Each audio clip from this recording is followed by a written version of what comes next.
Healing does not begin with forgetting, it begins with understanding. Many of us carry invisible wounds, not from battles outside, but from the silence and the storms within our families, especially our relationships with our mothers. We are born into a world where a mother is our first connection to life, love, and survival. But what if that connection was incomplete, fractured, or misaligned? What if love came with conditions? What if affection came with guilt, or absence became the loudest teacher? Shi Heng Yi often reminds us that awareness is the first step to transformation. If we never stop to examine the root, we will forever treat the branches. So many are trapped in cycles of self, doubt, perfectionism, or people-pleasing, unaware that these patterns began in childhood, formed in response to a mother's pain, her expectations, her unhealed wounds. Understanding your mother does not mean excusing her. It means seeing her humanity so you can reclaim your own. You may never get the apology you needed. You may never receive the nurturing you longed for. But through awareness, you gain something even more powerful, the ability to break the chain. Healing begins when you stop asking, "Why wasn't she what I needed?" and start asking, "What do I need to give myself now that I never received then?"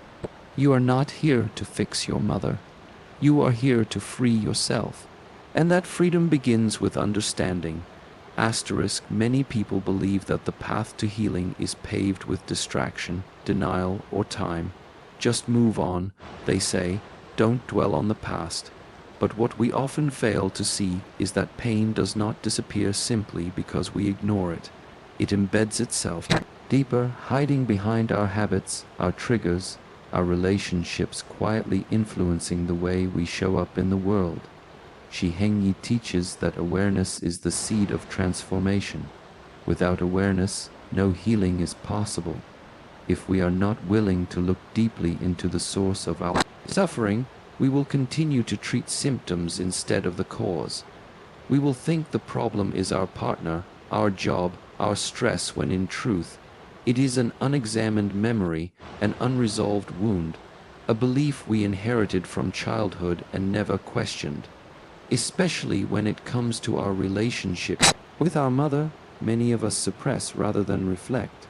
We feel guilt for even questioning her. We minimize what we felt as children.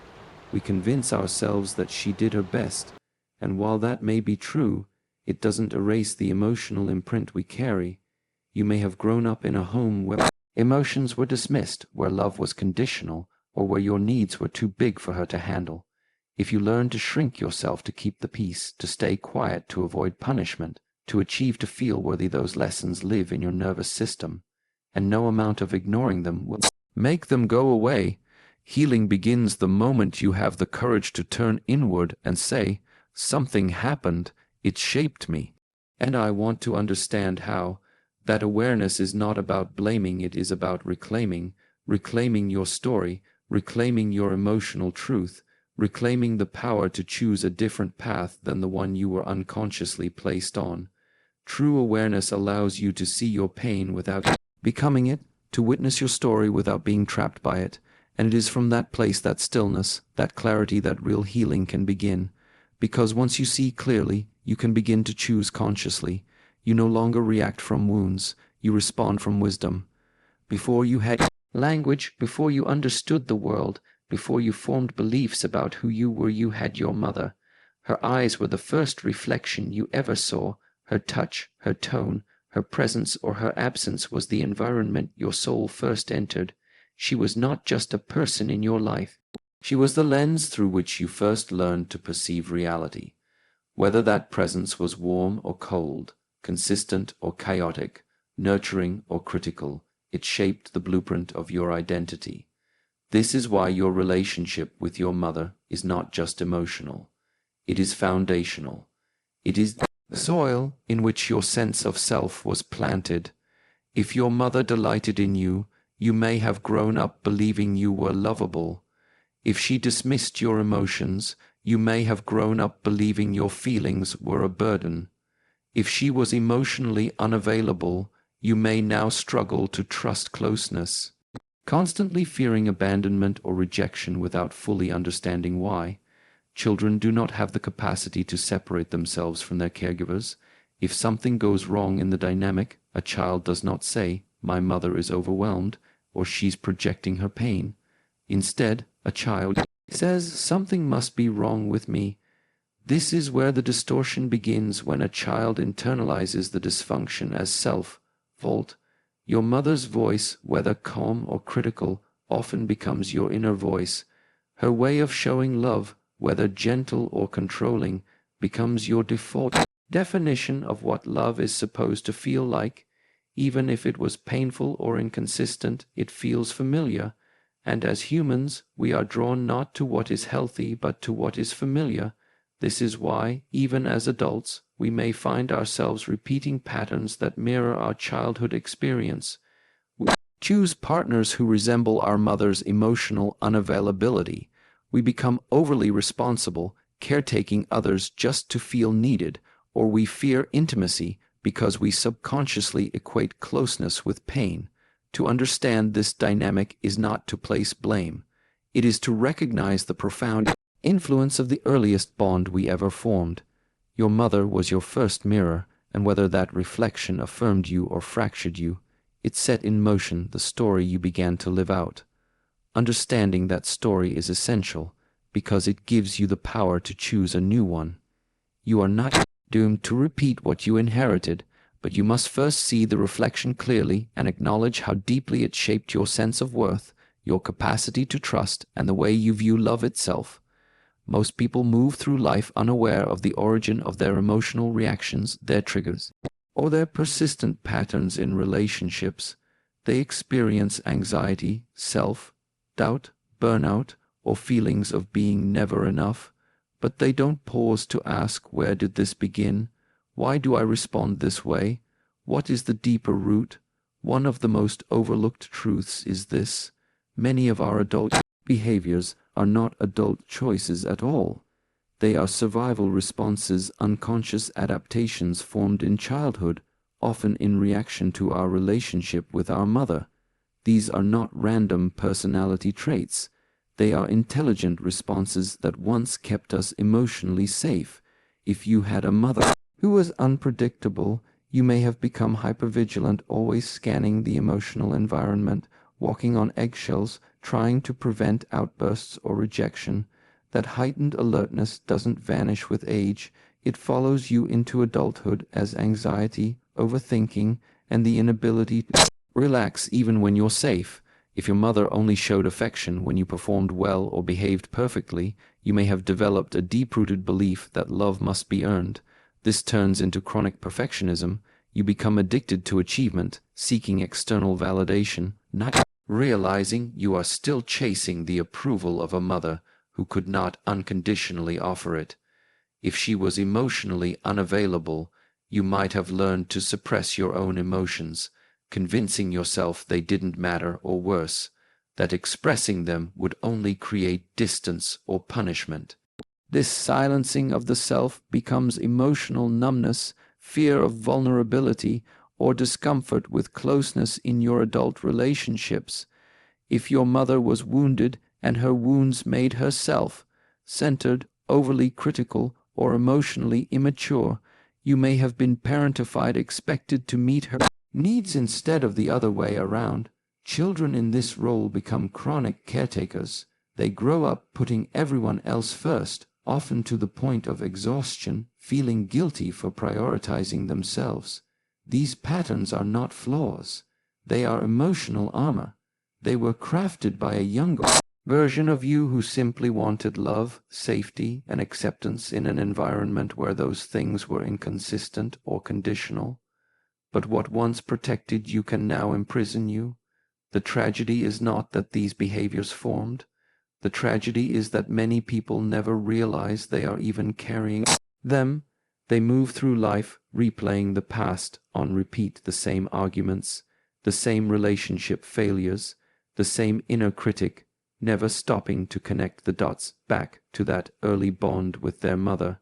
Unhealed maternal wounds are often hidden in plain sight. They don't just live in our Memories, they live in our nervous system, our emotional reflexes, our sense of identity. They whisper in the background, influencing how we see ourselves and how we relate to others.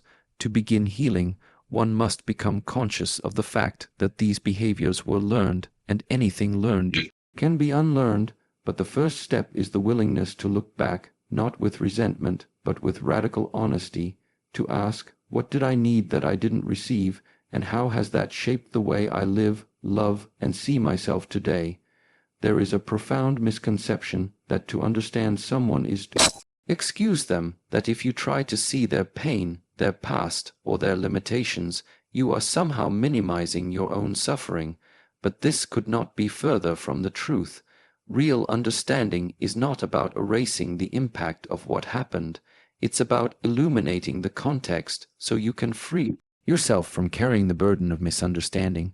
When it comes to our mothers, the emotional charge is often so intense, so complex, that we either shut down completely or stay stuck in blame.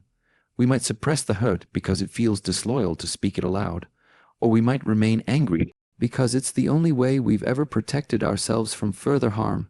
But healing lies in a middle ground, not denial, not blame, but clarity. To understand your mother is to recognize that she, too, was shaped by forces beyond her control. She may have grown up with emotional neglect, with trauma that was never named, with roles she was forced into long before she became a mother herself. Her ability to love may have been filtered through the lens of her own wounds, love distorted by fear, by insecurity, or by the absence of love she never received. But, and this is crucial, understanding all of that doesn't undo what it felt like to be her child. It doesn't mean your pain wasn't real. It doesn't mean you weren't left unseen, unsupported, or hurt by her actions or inactions. You can hold two truths at once. She did the best she could with what she had, and what she had was not enough for what you needed. This is not about excusing harmful behavior or pretending that what happened didn't affect you.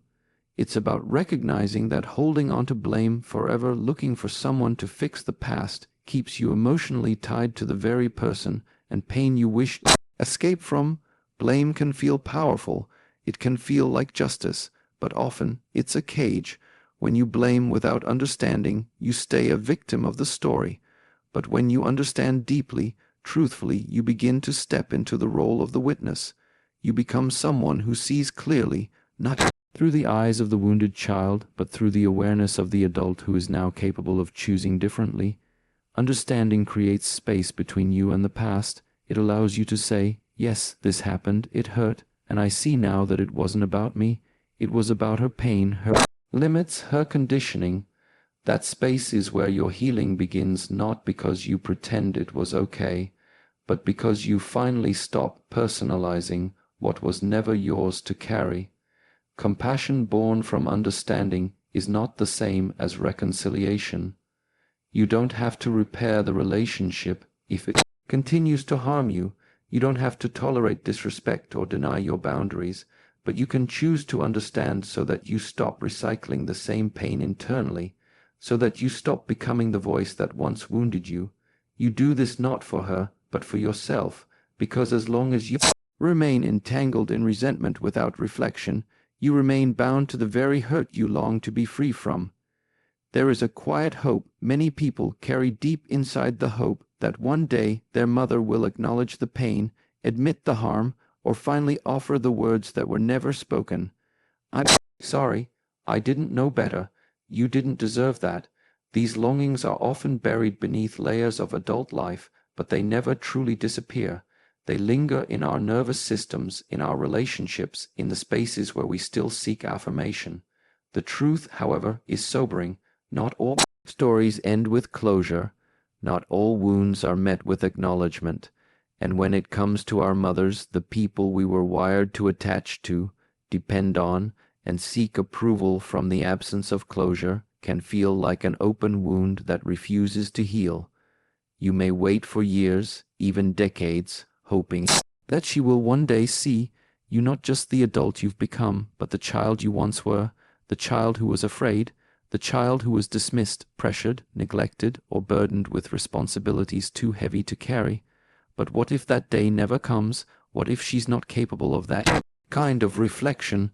What if her own pain, pride, or emotional immaturity prevents her from meeting you in the place you most need her to be?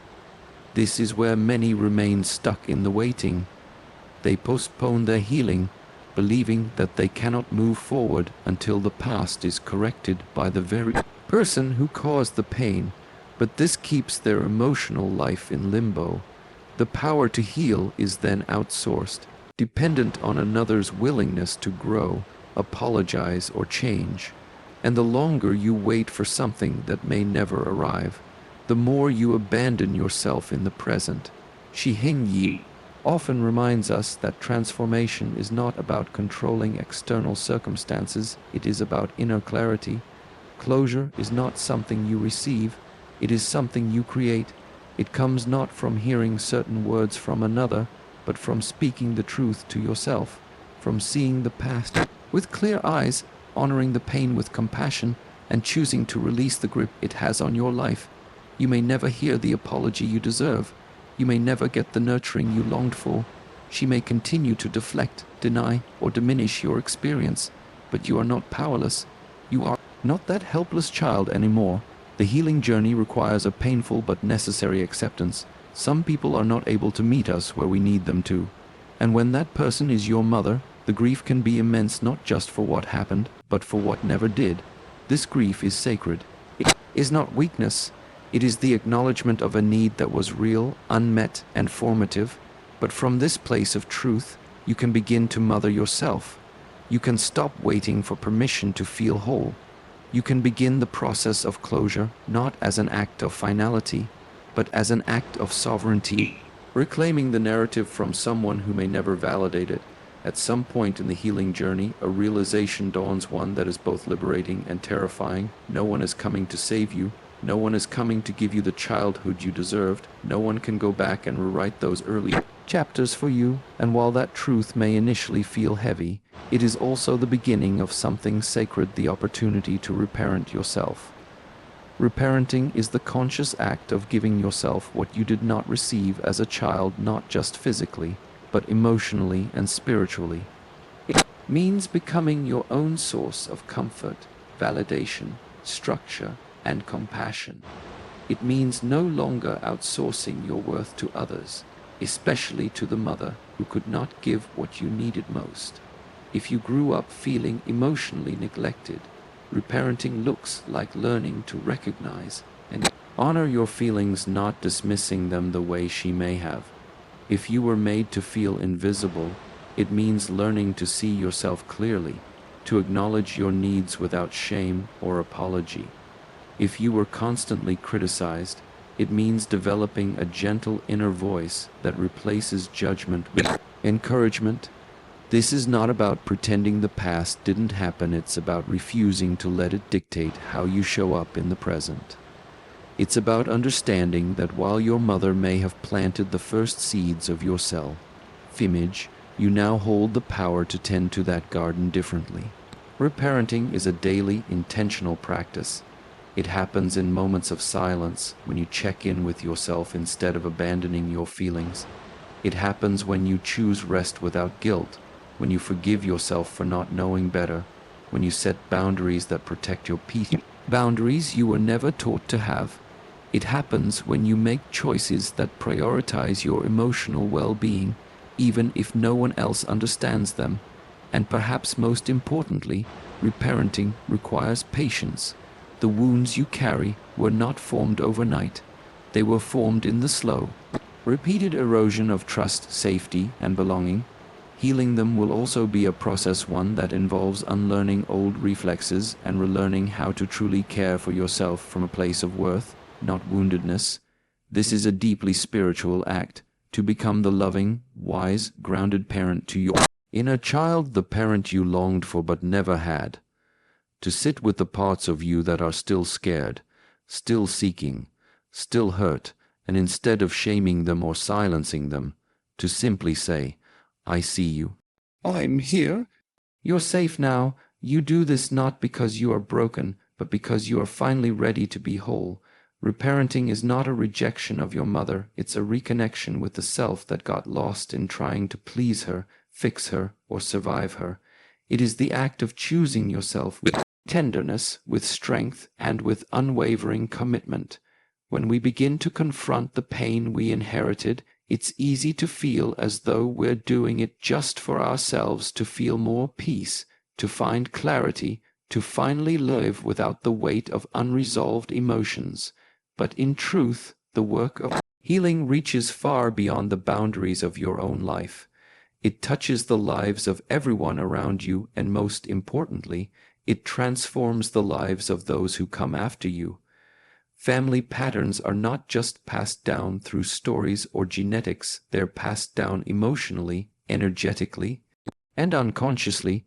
Beliefs about love, self-worth, safety, and identity are silently transmitted through the ways we speak, the way we respond to conflict, how we handle stress, how we show affection, and how we express or suppress emotions. If your mother never learned how to regulate her emotions, she may have unknowingly taught you to fear your own. If she stayed silent in the face of pain, you may have learned to bury yours. If she never felt free to be herself, she may have projected that limitation onto you, and you may be passing that same fear down unless you choose to become conscious of it. This is how cycles are formed, not through intentional harm, but through unexamined pain. And this is why breaking those cycles is so powerful, because it requires awareness, courage, and often the strength to do what no one before you had the tools or freedom to do. When you begin the work of healing, you are not just tending to your own wounds, you are becoming a gatekeeper. You are standing at the intersection between the past and the future and making a different choice. You are saying, the pain stops here. You are choosing to feel what your ancestors could not, to process what your mother avoided, to learn what was never taught, to express what was silenced. And if you choose to become a parent yourself, whether biologically, emotionally, or spiritually, this work becomes even more vital, because you will find that your unhealed wounds try to speak. Through your parenting, they appear in moments of stress, in the tone of your voice, in the words that come out of your mouth before you've had time to think. But when you've done the inner work, when you've faced your shadows and cared for your inner child, you gain the ability to respond differently. You begin to raise your children not from your pain, but from your presence. You teach them not through perfection, but through honesty. You allow them to feel safe in ways you never did. You grant them the freedom to be themselves, without having to earn love or carry your emotional baggage. Even if you never have children, this work still matters. You impact the world around you, your relationships, your community, your creative expression. Every act of healing is a ripple effect, changing not just the present, but the emotional landscape of the future. To break the cycle, to reclaim the pen, to become the author of your own life story rather than a character stuck in someone else's unhealed narrative. It is one of the most radical acts of love, not just for yourself, but for the generations to come. You may never see the full impact of this choice, but it will echo far beyond your lifetime. Healing is not linear, it is not loud, it is not always visible to the outside world. Often, it is quiet, a choice made in solitude, a decision to stop running, a willingness to sit with the pain, not to drown in it, but to understand it. And when that understanding deepens, when you see your mother not just as the role she played, but as a woman shaped by her own unfinished story, something shifts inside you. You begin to soften, not to tolerate what harmed you, but to stop carrying what was never yours. You are not here to fix the past. You are here to become conscious of it, so you no longer repeat it. The mother you longed for may never exist outside of you, but she can exist within you as the voice you choose to speak to yourself with, as the gentleness you show to your younger self, as the strength you now embody. This journey is not about blame, it is about liberation. And when you choose to heal truly, consciously, you do not just rewrite your own life. You end a legacy of unconscious pain. You begin a legacy of conscious love,